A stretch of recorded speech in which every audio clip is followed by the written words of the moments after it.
Hello, can you hear me? Yes? The event is going to start soon, ladies and gentlemen. Thank you for coming our side event today. First of all, I would like to thank the government of Nigeria and ICAT for inviting CCAP to moderate this COP27 side event. Hello, my name is Samantha Shin. I'm Climate Finance Policy Associate at CCAP. So I'm honored to moderate this side event on transparency to drive inclusive climate action and track climate finance. On behalf of organizer Nigeria, co-hosts ICAT and CCAP, I would like to extend my warm welcome to all participants to our event. Let me start by saying a quick words about the background of the topic. The setting and implementing a robust and comprehensive transparency frameworks, including monitoring and evaluation system, is vital in achieving national climate goals such as NDCs, while gauging the progress of climate action. The enhanced transparency helps countries not only to track goals and objectives of the climate action, but to identify financing and investment gaps and needs, and to better allocate resources in an effective manner by prioritizing sectors and projects where a bigger impact is expected. Countries can also raise additional financing flows, including private sector finance, which is critical for realizing just and gender-inclusive sustainable economy. The purpose of this event is to exchange and hear key insights from the country representatives and experts who are participating in the ICAT initiatives on the following 3 topics. First, transparency to track and mobilize finance. This includes how to use transparency to track and mobilize finance and scale up those finance flows specifically in the context of LDCs. Second, transparency for adaptation. We'll talk about how to establish the comprehensive national adaptation monitoring mechanism, which will enhance transparency, including the monitoring and evaluation system for adaptive management and impact assessment. Lastly, transparency for a just and gender-inclusive transition. This includes how to build core principles and indicators for a just and gender-inclusive transition. We have 90 minutes for this session. We will try to have Q&A session after the panel discussion if time allows. I would like to remind all participants of the strict time constraint that this is the last session of the day, so we are not allowed to stay in this room after the scheduled end time. So please respect your timing. Let me introduce our panelists today. Mrs. Madeleine Diossar is the LDC Chair and the Head of Climate Change Division of the Ministry of Environment and Sustainable Development in Senegal. Mrs. Veronica Detu is the Head of Climate Change Unit of the Ministry of Agriculture and Livestock Development in Kenya. Mrs. Dr. Tilly Kumalo is the Chief Operations Officer for the Presidential Climate Commission in South Africa. Lastly, Dr. Kenrick Williams is the Chief Executive Officer in the Ministry of Sustainable Development, Climate Change, and Disaster Risk Management. Before the panel discussion, I would like to invite Dr. Henning Oster, the ICAT Director, to the stage to give an opening remark. Dr. Henning? Thank you very much. It's on? No, it's not. So thank you very much, Samantha, and a very warm welcome, especially to His Excellency Mohamed Abdullahi, the Minister of Environment of Nigeria, and His Excellency Orlando Habet, the Minister of Sustainable Development, Climate Change and Disaster Risk Management of Belize. We are really honored to have you here with us today, and a very warm welcome also to the other experts that will be on the panel afterwards, and to all the friends of ICAT that are here in the room. I will talk to you just very briefly to set the scene, to put the work on transparency to advance implementation into the overall context. And so you will hear briefly from me the framework that we are talking about, and then you will hear the actual experience from the countries. Before I go into transparency, let me just introduce ICAT to those of you that do not know us, and I won't go through all these logos, but just to signal to you that we are a multi-partner initiative, and to also acknowledge, of course, our donors, Germany, Italy, the Children's Investment Fund Foundation, and the Climate Works Foundation. And you will also see here on this slide CCAP, who is kindly moderating the event and co-hosting it together with us. But above all, I want to highlight that ICAT is our partner countries. And you see here the map of over 50 partner countries that ICAT is honored to work with. And today we have a focus on Africa. This is the African COP. So we have mostly countries from Africa, but we are pleased that we also have a partner who comes from the other side of the Atlantic to join us for this side event. So with that, I want to go just very briefly into why transparency plays a role for implementation. And of course, we have taken that theme of implementation because this is the implementation COP. So together for implementation and transparency for implementation. That is the way that we are approaching this COP from ICAT. The data and information from transparency frameworks are key, of course, when you need to track implementation. And tracking NDC implementation is a core aspect of the enhanced transparency framework. Hence, there it is very directly linked to the enhanced transparency framework. But transparency goes much further. It's also critical in engaging stakeholders that you will need for effective implementation. It's key to design the policies that you want to be effective and based on evidence. It's then critical when you assess the impacts of policies to make sure that they are in line with national priorities. That, of course, applies to climate-related priorities, but very much also for development-related priorities. And that's where also the topic of just transitions comes in, which is a new feature of the work that we are supporting from ICAT. And last but not least, transparency is critical in mobilizing finance. ICAT is developing a set of methodologies and guides to support this work. We are working with CCAP on a climate finance tracking methodology that is now ready for application.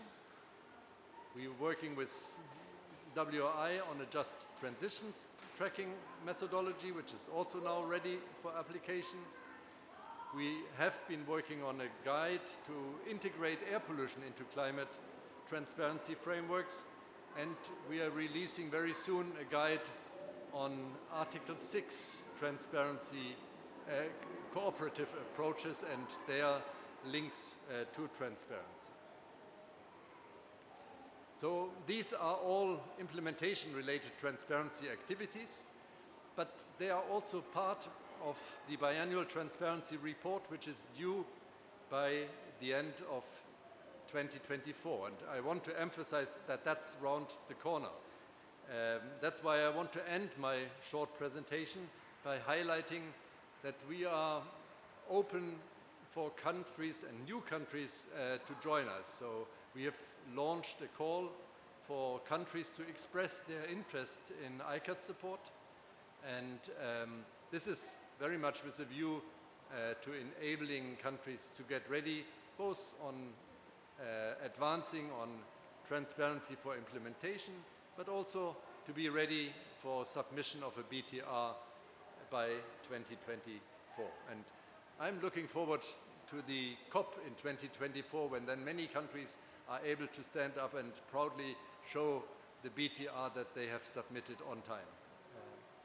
But with that, let me stop here, because we have an exciting set of speakers, and I'm sure many of you will be very much inspired what you will hear from them, and probably then even more eager to express your interest in joining ICAT if you're not already a partner. Thank you very much. Thank you, Henning, for your welcoming remarks. Without further ado, I would like to welcome Mohamed Hassan Abdullahi, the Minister of Environment of Nigeria, who will deliver the first keynote speech onto the stage. Abdullahi, Mr. Abdullahi, please.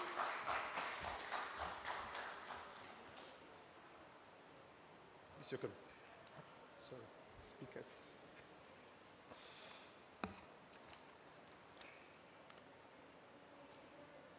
The Honorable Minister of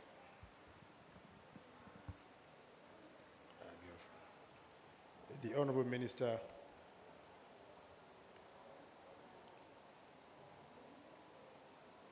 my colleague from the Republic of Belize, the Director of ICAT, the moderator, distinguished guests, ladies and gentlemen.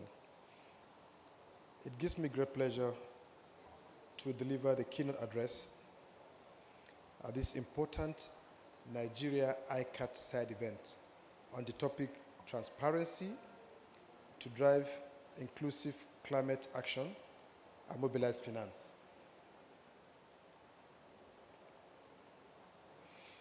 My address will focus on the key role of transparency in the fight against climate change and the benefits of climate action transparency on the domestic and international level. The topic is apt, as all hands must be on deck to take an inclusive action and mobilize finance to support implementation towards achieving our climate obligations. We align with the UNFCCC statement that without transparency, the implementation of all actions, promises, and commitments of the Paris Agreement will not hold the desired value. Our priorities at this COP27 will focus on exploring options for climate finance and building partnerships that will drive the country's emission reduction ambitions, adaptation, and climate change mitigation.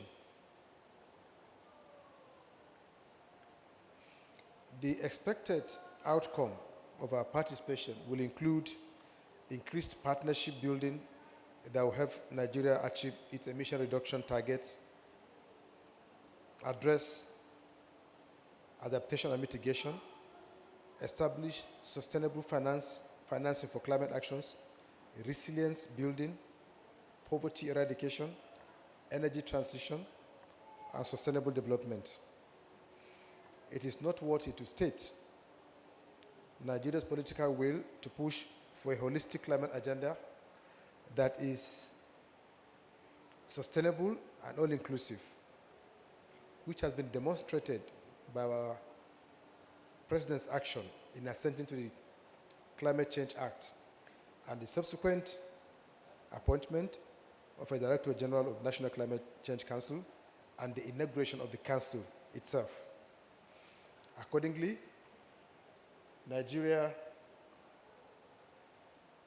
as part of a transparency drive, has submitted 3 national communications, the latest being from March 2020, and its first biennial update report was in March 2018.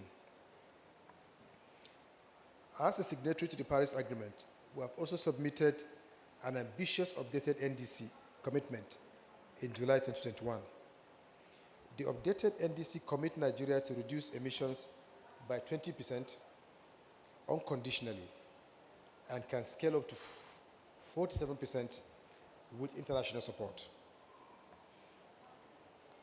The NDC as updated has also mainstreamed gender across the sectors based on the National Action Plan on Gender and Climate Change.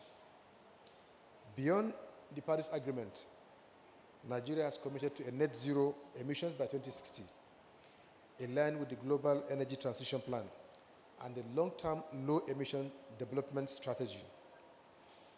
As part of Nigeria's transparency enhancement effort, the country's GHG emissions assessment has been expanded to cover 11 pollutants in total, including short-lived climate pollutants. ICAT is supporting Nigeria in the implementation of a robust MRV system towards transparent reporting of climate actions through capacity building among key MRV stakeholders to effectively discharge their roles and responsibilities. This has been achieved by the just concluded, my time, right? Okay. This is being achieved by the just concluded ICAT-supported project on the development of an overarching MRV institutional framework across 3 sectors of oil and gas, transport, and AFOLU. The European Union is also supporting a project in Nigeria to develop an MRV system in 2 other sectors of electricity and waste. ICAT is again graciously supporting a phase 2 project in Nigeria to develop an MRV institutional arrangement for an outstanding industry sector, which was not covered by the phase 1 project. A project cooperation agreement to that effect has just been signed by both parties to commence implementation. The project will support Nigeria in assessing, tracking, and reporting the impact of the implementation of policies and measures on environment, socio-economic, and sustainable development goals in the country. Climate finance is an indispensable enabler of enhanced climate action. Transparency regarding the scale and type of climate finance provided and mobilized by developed countries and received by developing countries is important for national and international purposes. The Nigerian government is prioritizing the continuous engagement with the private sector with a view to bringing them fully on board to contribute their quota in climate financing and action. Furthermore, Nigeria has over the years taken bold steps to finance mobilization for climate actions, including the issuance of sovereign green bonds, supporting the implementation of green projects across the country, the inauguration of an ongoing study on carbon pricing funded by CIACA, the commissioning of an emission trading scheme to allow the establishment of a robust carbon market going forward. In conclusion, I would like to call on all to brace up towards finance mobilization, transparency, and inclusive engagement to drive our resolve towards achieving our climate goals, in particular the NDCs and the net zero commitments. May I finally seize the opportunity to thank the ICAT management, especially Dr. Helen Worcester, for all the support to Nigeria's transparency efforts, and looking forward to further robust collaborations. It is quite a privilege for me to meet you today and your team.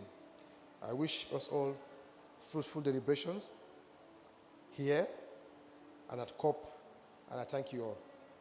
And thank you for listening.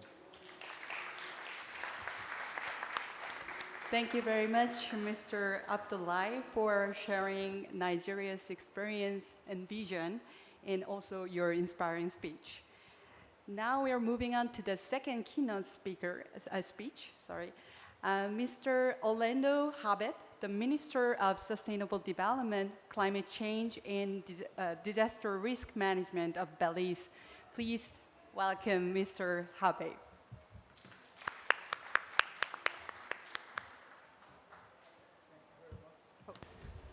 Thank you very much, Madam Moderator. His Excellency Mohamed Abdullah, Minister of Environment of Nigeria, Dr. Henning, Excellencies, dignitaries, colleagues, my CEO, ladies and gentlemen, I am delighted and honored to be invited to deliver a keynote address at this timely and important event by the government of Nigeria, the Initiative for the Climate Action Transparency, and the Center for Clean Air Policy, CCAP. It is even more important as it happens during one of the crucial conferences of the parties for the UNFCCC. No doubt that this COP is a significant one as it has been tagged as an implementation COP, and climate finance is under the limelight. Transparency is an important aspect of climate finance, and we are glad to note that it has been now accepted widely by all the countries and stakeholders. Having clarity and transparency on climate finance is important for all the parties to ensure that we act urgently to implement climate action. Transparency mutually reinforces the climate finance-related decision-making capacities and mutual trust, which are important ingredients of collective climate action. If I may highlight the case of Belize, we are highly vulnerable to the adverse effects of climate change, especially with frequent and intensified extreme weather events. A few days ago, Belize was affected by Hurricane Lisa, and it is just a fraction of what we undergo as a developing country in the Caribbean. Though we raise our voices for increased climate finance commitments and flows based on historical responsibilities, our efforts in climate action have always been ambitious. Belize was affected seriously by an extended drought in 2018, affecting the lives and livelihoods of a large portion of our Belizean population. It also brought our economic growth to a negative trajectory, which was later amplified by the COVID pandemic. Amidst all the economic hardships, Belize updated the NDC targets with a higher ambition level by broadening the coverage and depth of the actions. We have estimated the total cost of implementation until 2030 as $1.9 billion, out of which we have secured finances for approximately $300 million. Belize has the daunting task of securing this broad gap in climate finance of US $1.3 billion. Moreover, this figure does not account for the potential incremental nature of climate change impacts and human and institutional capacity enhancements and requirements. Knowing that bridging this financing gap is challenging, Belize has taken a few additional steps forward to make ourselves prepared for implementing our ambitious climate change priorities. Having highlighted this to showcase that Belize has worked extensively to identify the climate finance needs and requirements as an important aspect of climate finance transparency, we have carried out a comprehensive climate finance landscape study for Belize with a detailed analysis of climate finance amounts, sources, instruments, and sectors to identify our strengths, our weaknesses, challenges, and opportunities in accessing climate finance. It supports us a lot to make informed decisions about climate finance, but we also consider this as a voluntary effort to communicate widely on climate finance-related matters to all the stakeholders while upholding the principles of transparency. Based on the climate finance landscape assessment, we have developed a climate finance strategy to guide our pathways to access climate finance in an integrated and strategic manner. It is also a proactive step for us to make informed decisions on finance while communicating to others our intended stance towards climate finance. Belize is committed to strengthening its climate finance access and transparency-related aspects and showcasing our commitments toward climate action. We have strengthened our local institutional architecture and systems related to climate finance too, while strengthening partnerships with our development partners in building local capacities. Currently, Belize, especially the National Climate Change Office in my ministry, is working in collaboration with the Initiative for Climate Action Transparency and the Commonwealth Climate Finance Access Hub on climate finance and transparency issues. We expect to strengthen these collaborations further and provide leadership in transparency aspects. Finally, I would like to highlight that climate finance transparency is a 360-degree phenomenon. We as developing countries must be ready to be transparent so that all stakeholders know our climate finance needs, how much we received, how we have used it, and the gaps in climate finance. But it is also important that developed countries with historical responsibilities also step up with their transparency initiatives on delivering climate finance targets. We do recognize and advocate for the importance of the matters such as the definition of climate finance, the new collective quantified goal, and commitments for long-term finance, which are under negotiations during this COP. Alongside the negotiations, it is important that we have discussions and deliberations, sharing our lessons and plans on climate finance transparency so that it reinforces the efforts. I once again thank the government of Nigeria, ICAT, and CCAP for organizing this event. I look forward to hearing from our panelists. We are all in this together. Thank you. Thank you very much, Mr. Hobbit, for your excellent speech in urging us the importance and urgency of enhancing transparency for climate action and finance. Now we are moving on to panel discussion. On this occasion, I would like to invite 4 panelists onto the stage and take the reserved seat. So, Mrs. Madeleine Diop-Sarr from Senegal. Yes. Mrs. Veronica Detu. I believe Veronica hasn't arrived yet, so we will have 3 panelists instead.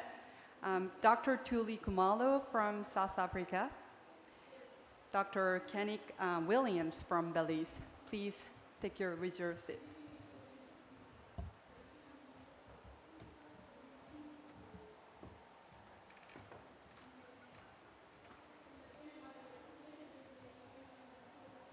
Yep.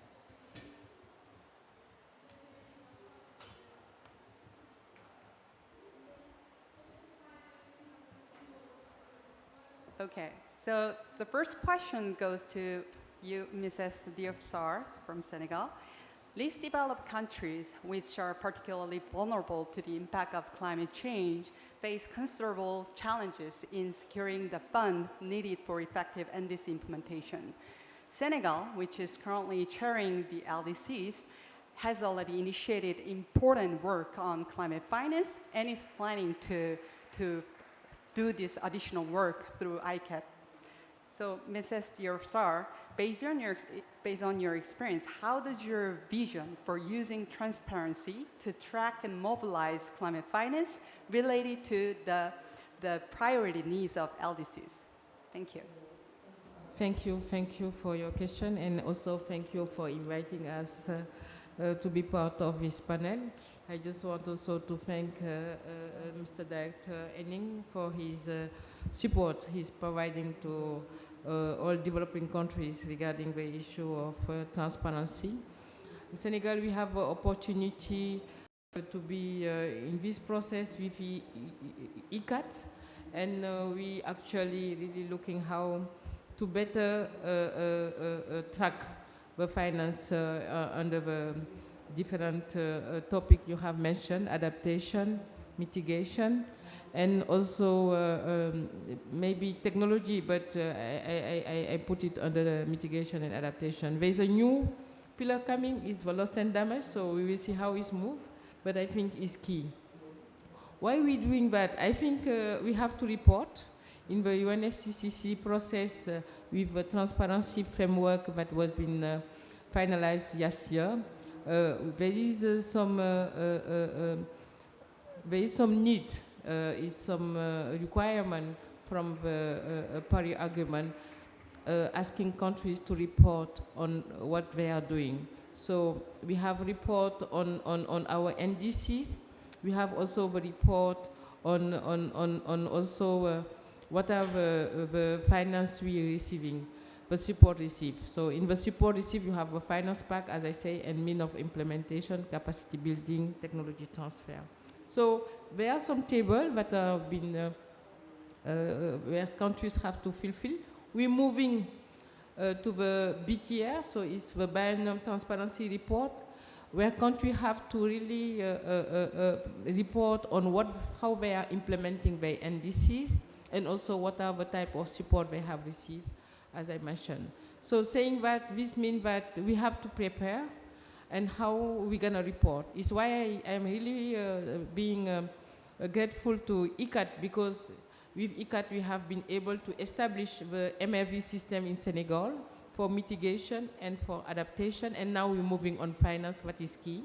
And regarding finance, as I say, finance is domestic finance, is also partner external finance who are also engaged in the assisting us in implementing our NDC.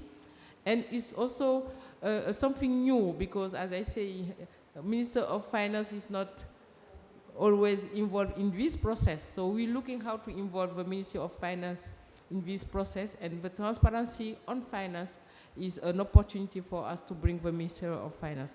Saying that, as we know, there are some things we need to finalize, the definition of finance. I think if you ask the Minister of Finance, expert on finance, to report on climate change, they might ask you, what is climate change finance? So this is the kind of discussion we're having with them. So we're looking for how, in this process, because there is a process starting on maybe looking for harmonizing the definition of climate finance, to have maybe some definition that we can use in this process through ICAT, that we can nominate climate finance. This will allow us to check where we're having to track where we putting finance in this process for implementing our NAPS, National Adaptation Plan, our NDC, National Data Mine Contribution, and whatever we're having under this process. I think this is key. Another issue also, we're talking about domestic and also external finance. In many NDC, we're talking about conditional and unconditional. So what we mean by conditional is support from partner, and unconditional is the domestic you're putting there. So how to track those aspects, I think, is important. So it's a lot of work in using the criteria. But I think it's clear, it will show how far in the country you are participating, you are contributing to the implementation of NDC, and also allow you to optimize the resource you're going to have from a partner. And what is also interesting is we're not only talking about multilateral support or bilateral support, we have also to take on board what municipalities are doing. We have to take on board what some associations are doing. So how to capture all these things together in order really to track the resources we're receiving in order to implement NAPs and NDC. So this is what we're looking to go through. As I say, we have MRV on mitigation, on adaptation, so we can follow. But now in finance is really what is really exciting. Is all this challenge we have to go through step by step, as I say. And I thank you for your question. Thank you. Thank you very much, Mrs. Diop-Sarr. Yeah, thank you for sharing the Senegal's experience on transparency work, including the BTR reporting, and also sharing this importance of the alignment of national policies of the financial flows. Now we're moving on to South Africa. Dr. Julie Khumalo. South Africa has embraced just transition as an important component to implement national policies towards decarbonization. In your experience, why is transparency an essential concept and element of work on just transitions, and how do you plan to integrate transparency and monitoring evaluation framework into the policy and implementation frameworks for ensuring just and gender-inclusive transition in South Africa? Thank you, Samantha. Let me start by greeting all the dignitaries in the room, the director, the ministers, and all protocol observed. I think in answering your question, I need to give a bit of a background on the South African Presidential Commission, because then it will pull it together for people in the room to understand. So in 2018, in a presidential job summit, it was decided that the president must set up a structure which would be the Climate Commission to oversee overall the just transition in South Africa. And this, let's call it PCC, is going to be constituted with multi-stakeholder groups, all the social partners, and the president appointed this commission in 2020. We have business, labor, NGOs, all the sectors really that are part of the climate change space, which is the entire economy in general. And so this structure was set up, and let me start first by making an example of the NDC that South Africa submitted to the UNFCCC in 2020. It was published by government after a cabinet approval for public comment. The PCC, being this multi-stakeholder body, took the NDC and consulted broadly on it. So the model of the PCC is to take whatever needs to be done to the communities, actual community level, and have discussion with community members to get their input on whatever is on the table. In this case, it was the NDC. Of course, informed by the best available science, modeling, and all those things, the PCC came up with a much stronger and stricter NDC that was submitted that attracted the finance that we got, the 8.5 billion that I think most people would know about. So it's key in South Africa, for the PCC especially, to be transparent in the manner in which things are done. The PCC then developed the Just Transition Framework, which was consulted in communities and different business groups, labor, and so on. You would understand that the issue of justice in the transition is an issue about jobs, creation of jobs, protection of current jobs, and the future, and making sure that we're not leaving anyone behind. So transparency is key. It is one of the pivotal things that the PCC does. The meetings also of the PCC are live streamed. We'll have another one on the 2nd of December. You can live stream it. I think we start at 8 o'clock. Anywhere in the world, you can watch the proceedings of the PCC meetings. Also, the PCC has set up groups, which we call technical groups, for the different aspects, for climate change mitigation, climate change adaptation, climate change finance, and there's also an internal one that looks at the governance aspects and audit and risk within the commission. So issues of gender and transparency are embedded in the way that the PCC does its business. And the Just Transition Framework was agreed. Basically, it's a broad vision of how South Africans want to conduct all the activities that take us to the low carbon economy and climate resilient society that we need, obviously, in this transition. And it was then approved by cabinet, and we are now going to the next step of implementation. But let me talk about tracking, which is the monitoring and evaluation, which we are just starting now. We don't have it concluded yet at this stage.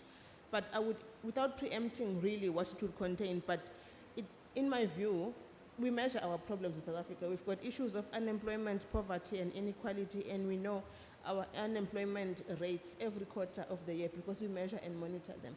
I would imagine that one of the indicators in the M&E system would be the creation of jobs. Are we improving in terms of the percentage of unemployed people in the Republic? There is also an M&E system at Environmental Affairs Department that looks at the emissions trajectory and how we are progressing in terms of the commitments we've made in the NTC and the LEDs. That will also be factored in the entire climate action monitoring system and evaluation that I'm talking about. So I think that overall, if you know the PCC, the South African PCC, and also ministers are also commissioners, and different stakeholder groups are commissioners in the PCC. The JET IP, for example, the investment plan that we have tabled at this COP, the president tabled it to the PCC first before bringing it here. So people of South Africa get to see and participate in the conversation of all this money that's coming. How is it going to be used? How does it address our country problems as well and feed into that conversation? As we go back now, we're going to be running consultation sessions again for the JET IP with the different communities that we have been to before, adding new communities so that people participate in the conversation around the finance that South Africa has been given towards the just transition. Thank you. Thank you, Dr. Kumalo. Key takeaways are inclusive stakeholder consultation process and the science-based informed decision. So that was the very good case of South Africa. Now we're moving on to Belize case. So Belize partnership with ICAT began in 2019 and aimed to address gaps and barriers that were hindering climate change data capture and monitoring. The project has played a key role in establishing formalized frameworks for transparency.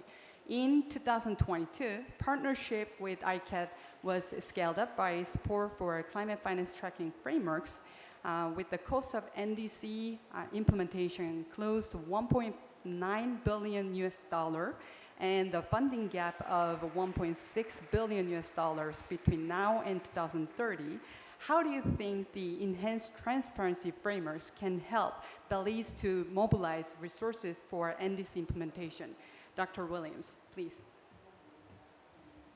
Thank you very much, Samantha, for moderating this session. I have to, of course, thank ICAT for the privilege of having this discussion along with the colleagues here, and of course, the government of Nigeria for organizing today's event.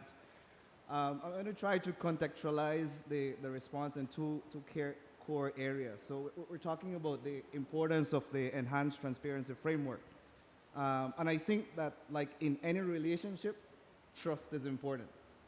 When we look at the broader objective of the Paris Agreement, we're talking about a process, a relationship that has to do with trust, integrity, transparency, confidence, so that all parties that are engaged in the process can ensure that whatever commitments we're making, whether it's through the NDC, whether it's through any aspect of this process, that whenever the party is a developing country party or a developed country party, that there's confidence, there's trust, there's credibility in the process. The whole idea of an enhanced transparency speaks to your regular reporting framework, speaks to ensuring that their objectives, ensuring that they're credible in terms of meeting those objectives under the Paris Agreement.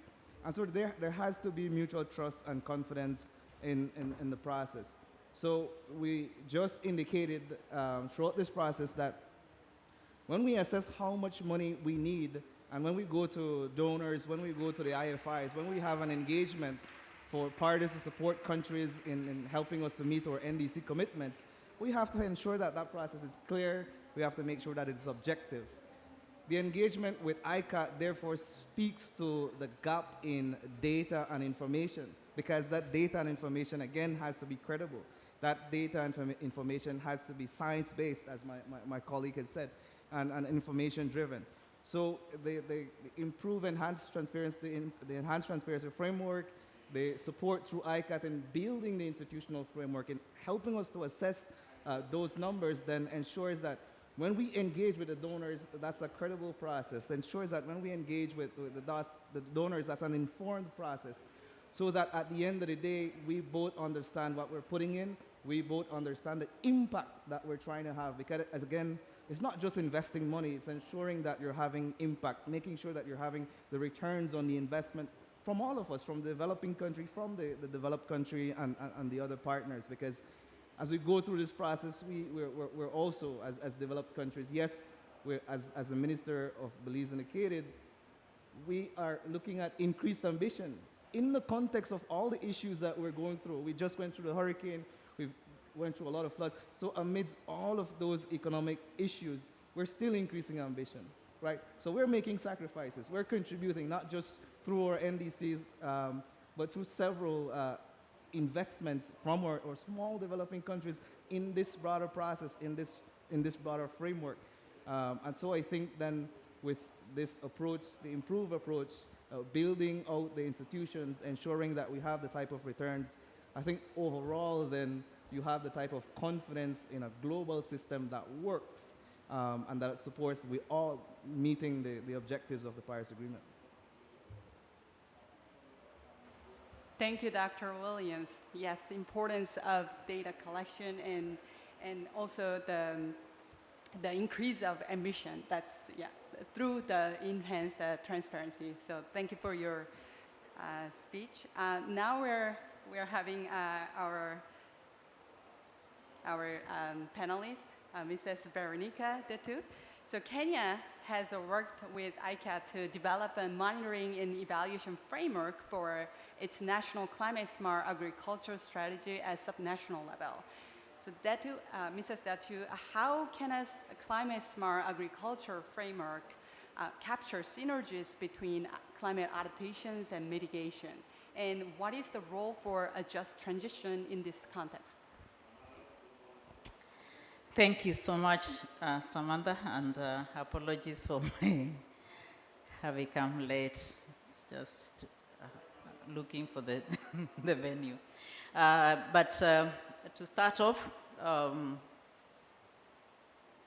it is good to appreciate that the Paris Agreement empowers countries to act towards limiting global temperatures increment from to close to 1.5 degrees centigrade. And also to strengthen climate resilience and to make financial flows consistent with these overall objectives. Article 613 of the agreement highlights the critical need for the improved transparency to monitor the progress and assess the impacts of climate. The agreement also sets out an enhanced framework transparency for countries to foster mutual trust and confidence to support accelerated climate action in the effective implementation of NDCs. To contribute to the NDC adaptation and mitigation targets, agriculture sector in Kenya commits to implement climate smart agriculture approach, which is guided by the Kenya Climate Smart Agriculture strategy and the implementation framework. These have the objectives of achieving a long-term, low-carbon, climate-resilient development pathway while realizing the development goals of the Kenya Vision 2030. The monitoring and evaluation framework for climate-smart agriculture, developed by the agriculture sector with the support of ICAT, focuses on monitoring and reporting mitigation and adaptation actions and the synergies between them by tracking indicators, including those of increased food and nutrition security, climate-resilient livelihoods, finances, investments in climate adaptation, as well as reduction of agricultural sector greenhouse gas emissions in the country.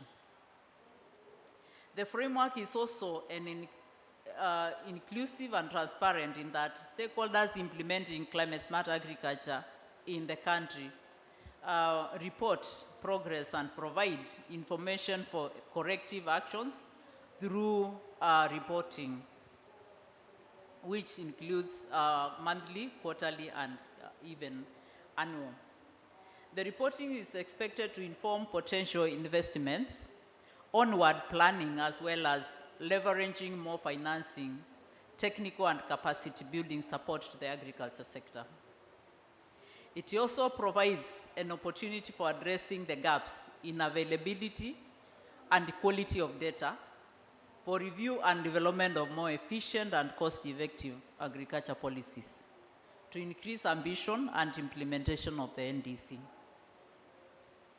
The role of just transition in the framework is demonstrated in that interventions transitioning the country's agriculture into low carbon and climate resilience also enhances environmental sustainability, decent work, social inclusion, and poverty eradication.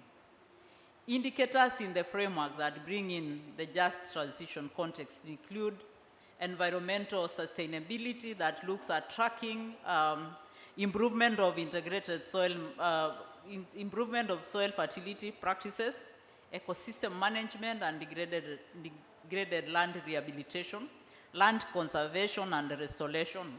And in social aspects, it looks at looking at incremental investments in climate smart agriculture and creation of markets for climate smart agriculture commodities, creation of green jobs, agricultural safety nets services, index-based insurance products, contingency plans for climate risk responses, strategic food reserves to ensure food security, and also it looks at how targeting of women, youth, and other vulnerable groups is addressed as we implement climate smart agriculture.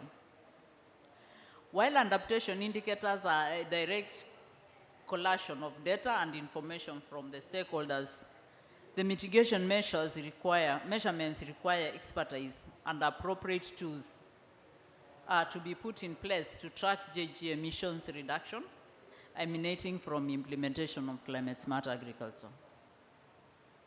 We therefore appreciate the ICAT support for developing the monitoring and evaluation framework for adaptation and building of capacity of the stakeholders in application of this framework in Kenya.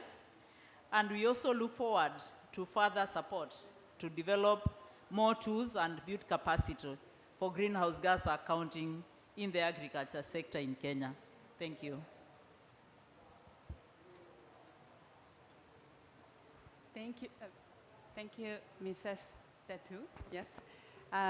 Thank you so much for sharing the Kenyan experience, especially highlighting the linkage of NDC with sectoral policies and indicators by sharing the agricultural sectoral experience.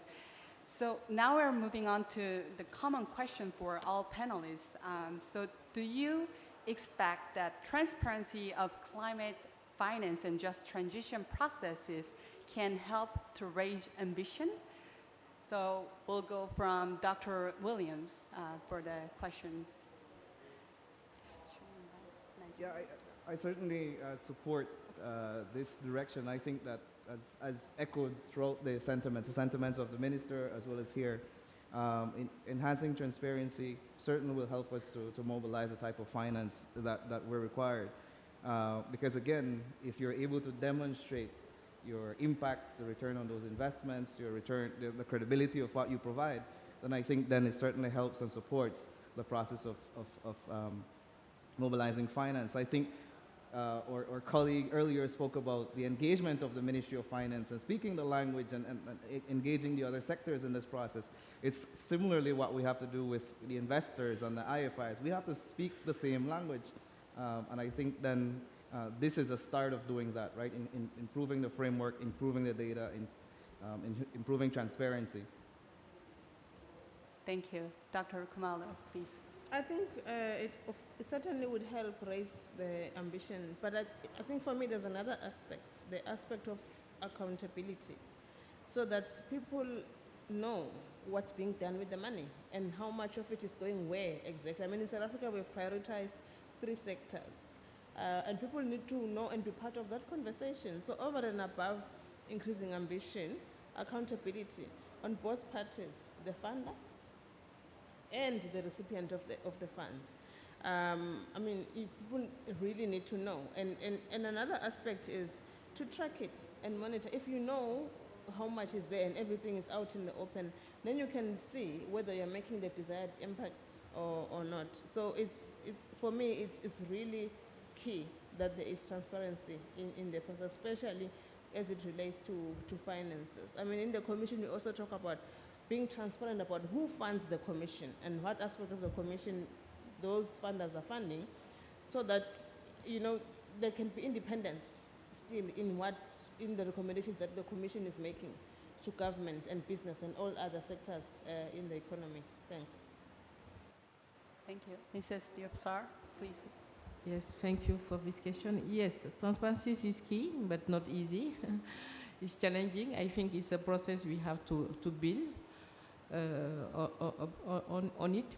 But what is important, as been said by previous speaker, is it will allow us to know where we're having challenges and how to improve. I think this is important. It's also important to give visibilities on what we're doing. I think also the communities have to show that the policy we're putting on place are making some impact, positive impact on the ground.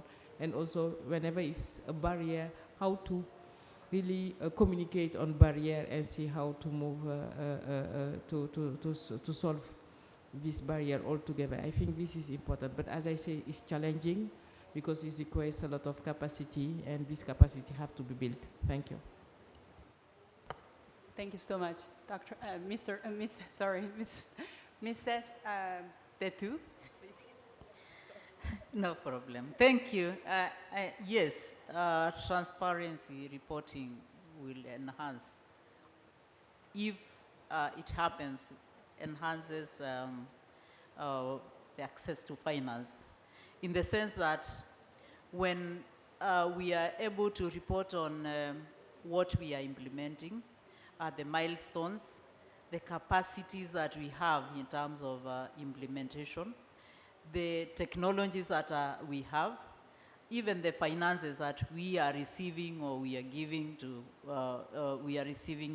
to implement, then it means that the policymakers themselves, even the implementers, are able to actually be able to discuss in an open manner what are the milestones, where are the gaps, what do we need so that we can be able to implement more. And then that would mean also an incentive to the investors in terms of being able to know that what we have been able to finance, this is what it has achieved. And so we need now to finance this other aspect so that then we can all improve in implementation of both adaptation and mitigation. Thank you. Thank you very much, Mrs. Detu. So now we would like to invite audience to raise questions to our panelists. If you have any questions, please raise your hand. And don't forget to mention your organization and your name, please. Please, madam. Yes. Thank you very much. I'd like to congratulate Nigeria and ICAT for this beautiful side event that is quite inspiring. My name is Dr. Martina Nwodu. I am a director in the Federal Ministry of Labor and Employment in Nigeria. And I'm so pleased to say that ICAT has been working with Nigeria for a while in the Ministry of Environment. But recently, they've also started working with the Ministry of Labor and Employment. And this panel has been, well, the information we've got from here is quite inspiring, because we have just started a new project with ICAT, the Just and Gender Inclusive Transition and MRV for Nigeria. And although the project has gone through all the preparatory stages, the PCA has been signed, and we are moving to the next stage. And we know that eventually we are still going to go into the financing content of this framework, and it's going to help Nigeria a lot. And so we have learned so much from what we've heard here today. But my question goes to Dr. Tuli directly. I'd like to know what challenges you've had. Have you worked with MRV systems before ICAT started supporting your program? Or is this the first time and they are combining it with the financing framework? Thank you. I think the challenge is always the availability and the quality of the information that you need in order to track the progress. And whenever you're working with tracking, it's that those are the two challenges: availability of information and the quality of information. Also, the indicators. You need to be very accurate when you set out the indicators that you want to measure your progress against. And those need to be agreed, with all the stakeholders that are participating in the process. So those are the challenges. The funding from ICAT, we're just going to start the project now to set out the indicators so that when we develop the big system, those are the indicators are agreed. I spoke about how consultative and inclusive the processes of the PCC are. But I'm giving you this answer based on the current M&A system that we have for mitigation, which is very well developed in South Africa. Thanks.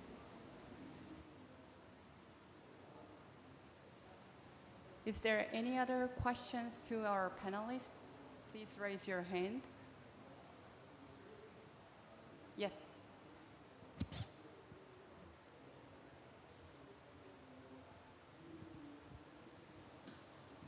Thank you. I have a very simple question. Any of the panelists can answer this. Do you have any experience with the tracking in terms of private sector financing, private sector climate finance? Who would like to address the private sector finance? Sorry, do I understand you're asking the ease or the difficulties in tracking climate finance in the private sector?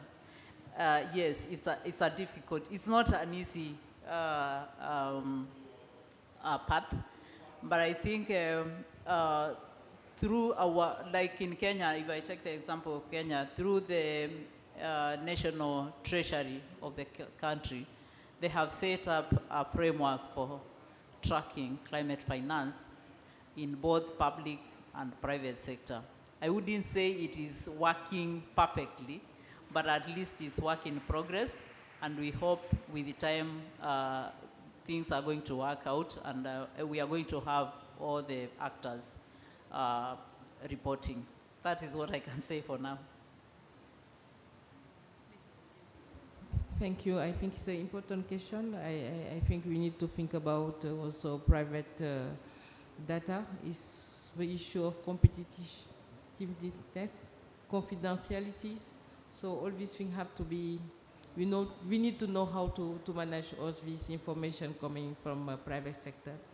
And as government, we need also to give them some guarantee regarding the necessity to protect their data. So this is a little bit complex. We have these difficulties to get data from them. And yes, there is really a need maybe to make this confidence between, this trust between private and government. As far we have to work on the MRV. Thank you. Well, we are just embarking on a process now to track all climate finance in the Republic, but as I understood your question, I thought you were also asking whether there would be private sector financing in the countries. Am I correct? We have engaged with the DFIs in the Republic for them to play a role in the financing and raising capital and what that would mean for for South Africa, but there are no conclusions yet. It's still a conversation that is ongoing.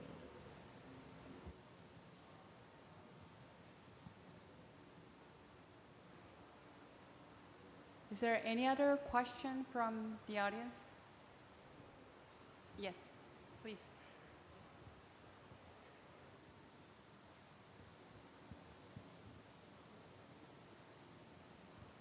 Hi, sorry, it's Amira from WIGO, Women in Informal Economy. I'm just thinking, how would climate finance or inclusive climate change discussion or whatever address the informal sector and the workers in the informal employment?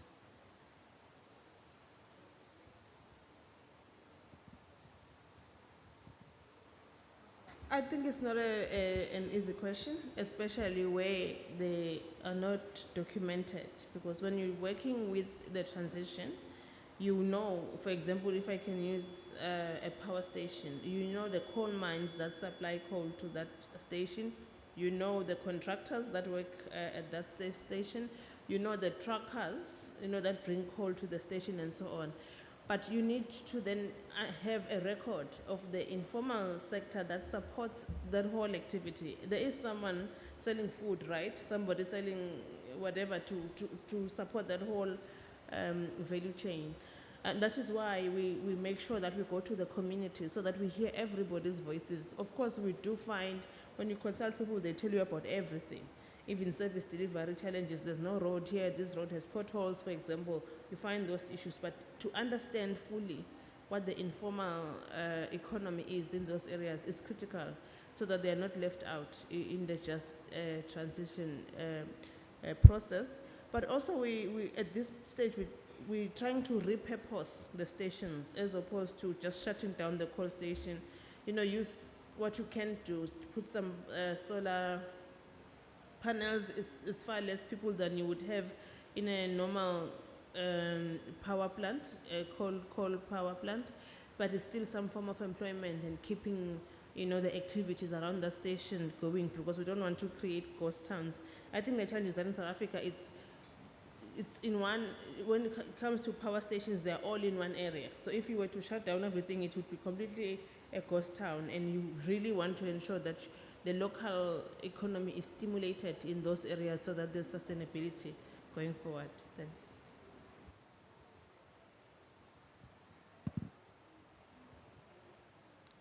Okay, good evening, everyone.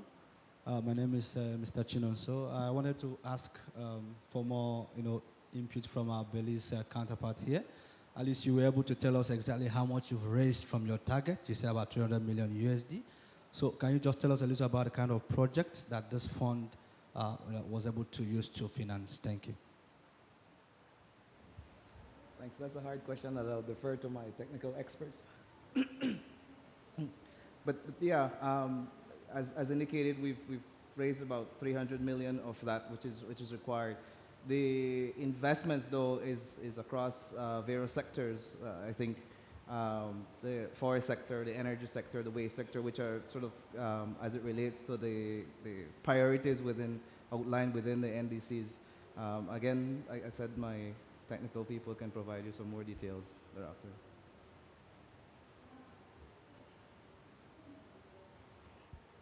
Any other questions from, okay. Just to expound on what Dr. Williams mentioned, the idea behind, when you look at accountability and transparency, the manner in which we're able to accumulate those funds, it's because of the alignment between our NDCs and, of course, our national development plans, the public sector projects. So they mirror each other. So the funds, be it from the private sector or from the public coffers, they are then consolidated for us to get that value, right? So it doesn't necessarily deviate from what we're going to accomplish under NDC. It is not something totally different from what we're trying to accomplish under national development plans. So by taking that strategy, allowing these two seemingly sometimes differentiated process to have one common alignment, that is how we manage And that is how we will be managing going into the future to ensure that that level of investment will be there, even though it has that conditionality towards it. Thanks.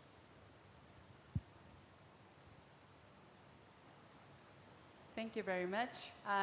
If there is no other question, I would like to ask one last question to our panelists. So for all panelists. So if you could summarize in a few words, what is your ambition and long-term vision for transparency in your country context? Starting from Dr. Williams. Can you repeat? Yeah, what is the vision and long-term vision and ambition for transparency in your country context?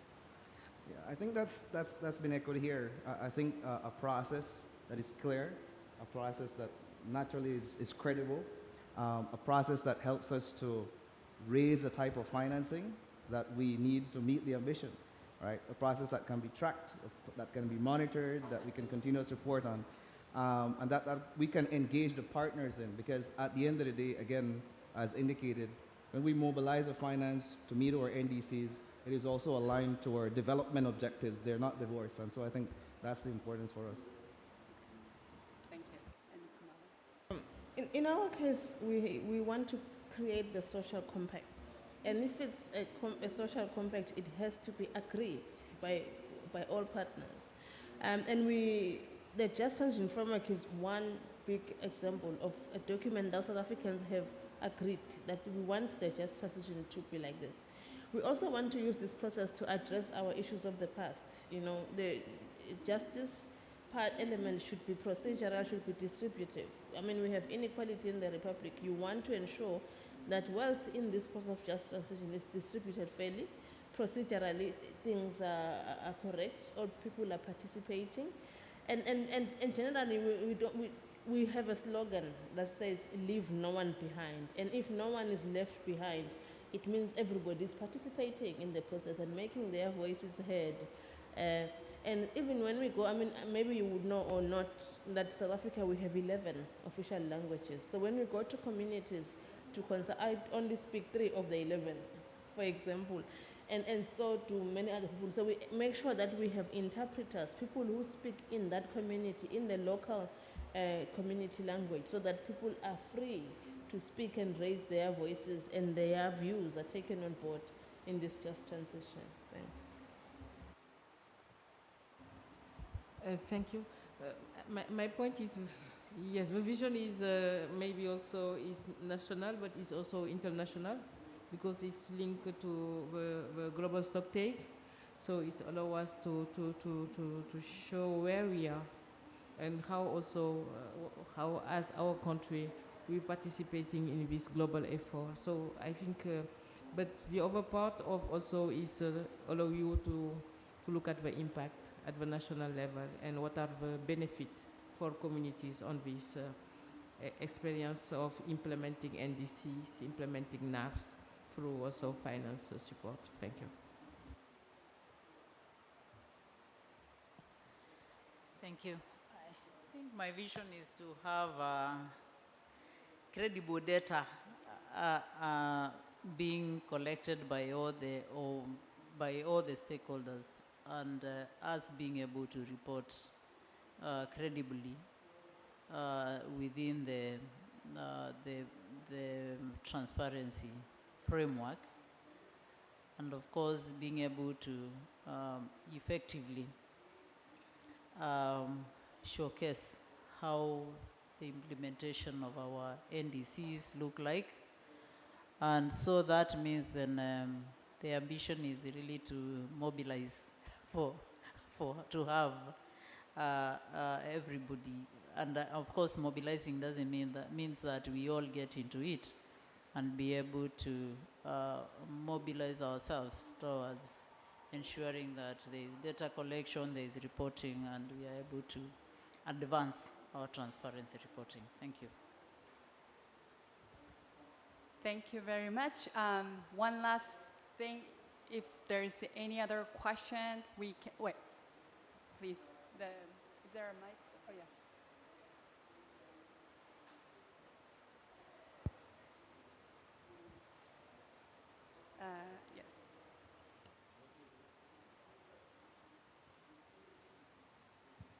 Thank you very much. My name is Shirish and I represent Children's Investment Fund Foundation, one of the founders of ICAT.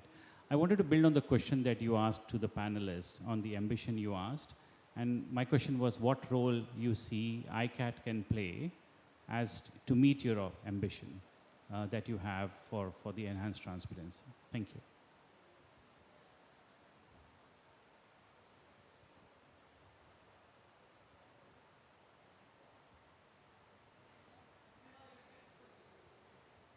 He knows my answer. I think ICAT is playing a role because, as I say, for us, we started with ICAT building the national institutional framework to deal with the NDC implementation. So I think what was been really important is to institutionalize this transparency process. So we used to work to develop the inventory, we used to develop the NAPs, and we used also to develop some mitigation project. So how to track that? I think this bring you from a theoretical discussion to implementing a process, and how through this implementation you record data. So as I say, it's really something we're building. It requires also resource. It's why also is give us this necessity to call for Jeff to continue with the CBIT. So it's the transparency process, because more you go in that, more you see that there is a requirement really to ensure that your framework you have established is sustainable in order to do this work. As I say, it's important because we have to implement the NDC, we have to report in the NDC implementation. So to link it with all these different parts that we have to go through, I think is important, but also creating this national coherence, creating this national how to say, objective of mastering climate change in all policy. I think this is also something coming. So I say that is why we're thanking ICAT, and we continue to see how ICAT can provide to us some tool so we can make it available and also use it to train our experts. Thank you. Thanks. I think we are here because ICAT is already helping these countries. But for us, really, it's the involvement in the development of a monitoring and evaluation system, which is what we want to set out in the Republic with whatever tools that it will come up with to make sure that we can track all of climate action in the Republic. Anything that takes us to where we want to go, we want to be able to track it. We have an annual report, for example, that reports on the work of the PCC, but that's the work of the PCC. The M&E system will report on all of climate action in the Republic, including the emission reduction, adaptation and resilience, all those issues, and we really see the role of ICAT massive in that. And I think one of the things I didn't mention really in all this conversation is what the work that we are doing to ensure that the country policies, especially the planning system at the level of presidency, takes into account the just transition and what we have set out to achieve in the just transition. And that's a spin-off of the work that we are doing with ICAT and UNEP. So I think there's value that cannot be measured or explained verbally with how ICAT is working with the countries. Thanks. I think really and truly the discussion on the tracking of finance flows earlier was very instructive in that question. We want to apply the technologies, the tools that are multi-sectorial, that are national, that are representative, that can allow us to collect the type of information that we need. We, for example, ICAT has helped us in developing the first national MRV system. We've been looking at this question, for example, in how do we track investments for some time, and we developed simultaneously in another office a National Biodiversity Investment Impact Tracking Tool. We're trying to track biodiversity investments in terms of the investments related to the biodiversity, so we can tag and track and monitor. So we have to look at the integrative tools, the tools that can help us to tell the story. So I think that discussion there was very instructive in the support that I can continue to provide. Thank you. The role I see ICAT playing, and is already playing, is building capacities of the countries to be able to report, and that is by supporting technically, so that people are able to collect data, people are able to even analyze that data. The other thing is that we look at it from the perspective of the tools. ICAT has several tools, and it continues to develop more. So it is these tools that we would want to see domesticated at the national level, so that they can be used and to enhance the issues of reporting on the NDC domestication, because we really have to have them at the national circumstances. Thank you. Thank you very much. So now we come to the end part of this panel discussion. I would like to say thank you again to our panelists and our audience today for your active participation and stimulating discussion. We've learned about the essential needs and benefits of transparency in fostering the effective planning and implementation based on the mutual trust from different country cases. So now, first, please give a big round of applause to our panelists. And I'll hand over to Henning to wrap up the session and share his final remarks.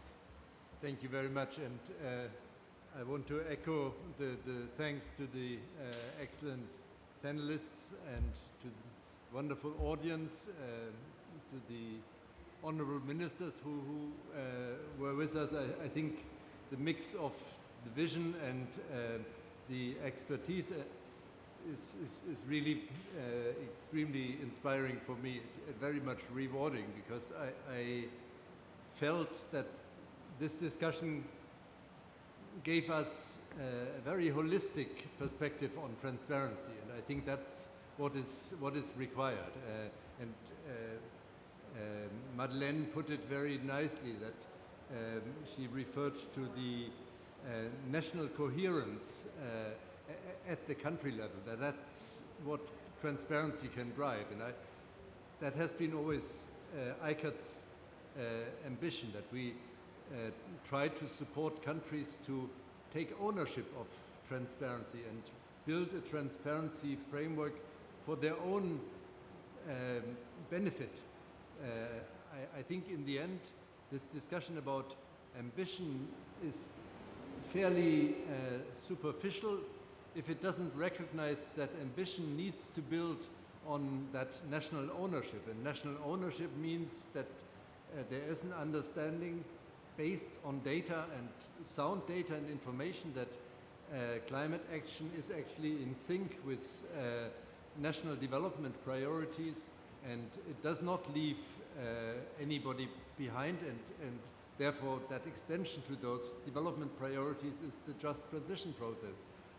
No industrialized countries has phased out coal without a just transition process, and that is, it's quite obviously required also in order to have the ambition in the developing world.